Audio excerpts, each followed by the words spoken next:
Well, how do you get your boyfriend to propose to you? We've been looking at this very issue. You may be in a situation where you have had a long time committed relationship with your boyfriend or partner. You have spent years and it doesn't seem as though the relationship is going anywhere fast. So you need to find out what is happening and why, and if so, how to get your boyfriend to land that romantic proposal. However he does that, you don't care at this point in time. You just want him to do it. But you don't want to tell him to do it. Neither do you want to do it for him or pressure him into doing it. So how do we go about doing it? I'm Hilton Samuel of the Love and Relationship Center, and we're addressing this very issue in this video series.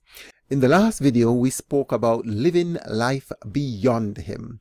I know that you're living life with him and you're perhaps living your life for him, but we want to build on a foundation, a principle, a platform of living life beyond him. Equally important is to continue to be the one he has to pursue. He has pursued you in the past. He has probably conquered and seduced your heart. But now you need to get back to the place where he still has to pursue you until he actually makes the commitment. And how does that, what does that look like? And how do we get to that? First of all, you need to keep him on the edge, and secondly, you need to be attractive. Let's talk about how to keep him on the edge. And I mentioned in the last video that you need to have other sources of validation, of fulfillment, of happiness, alternative but parallel sources other than your boyfriend. And you need to have these being independent of him. We'll come back to practical ideas of how to implement that a little later. But we need also to have you be attractive. Be the one that he was trying to get some time ago. Let your life be such. Let your attractiveness, your attraction be like that which he once fell in love with. Let me just remind you of ways to be attractive. There is, of course, not just the physical method of attractiveness, but we all know that we need to keep ourselves looking the part in this day and age. That goes without saying. But I want to tell you briefly about levels of attraction. There are about 3 different levels of attraction. You need to have an attractive presentation. You might have had that before. That's why he pursued you. That is the way you carry yourself, the way you talk, the way you dress, the way you purport. That is what we call presentation. We're not going to give an entire treatise of how to do that. I have a suspicion that you already know how to do that, but we just want you to get back to that level, to that place, to that stage where you are carrying and talking and dressing and acting like the one that he first fell in love with. The second issue and a second point or level of attraction is really having an attractive life. Have something going on in your life. You can't be boring and bored and waiting for someone to entertain you. You must have some activity going on, things that you're doing, projects you're working on, personally, intellectually, spiritually, recreationally, physically. And you need also to have what I call, and if you don't already have it, you might have it, to have an attractive personality.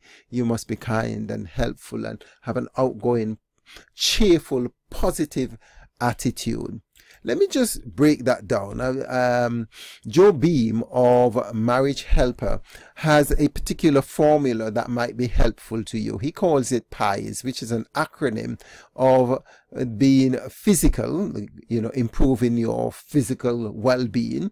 And then when you're physically fit, when you exercise, and it doesn't necessarily only have to be going to the gym. It could be playing a sports that you love. It could be gardening, but anything that gets you physically out there could also induce and activate a type of energy that gives you a lift. You feel good about yourself. So you must be physically fit. Whatever makes you physically fit, do it, or get back to doing it. I presume you understand and know that. And also continue to develop your intellect. So continue reading, continue joining groups and discussions, and be in the environment where you intellectually grow. Then we have E for your emotions, right? You need to have balanced emotions. You don't want to be going off the rack and looking like a crazy person all the time. You need to be able to keep your emotions balanced.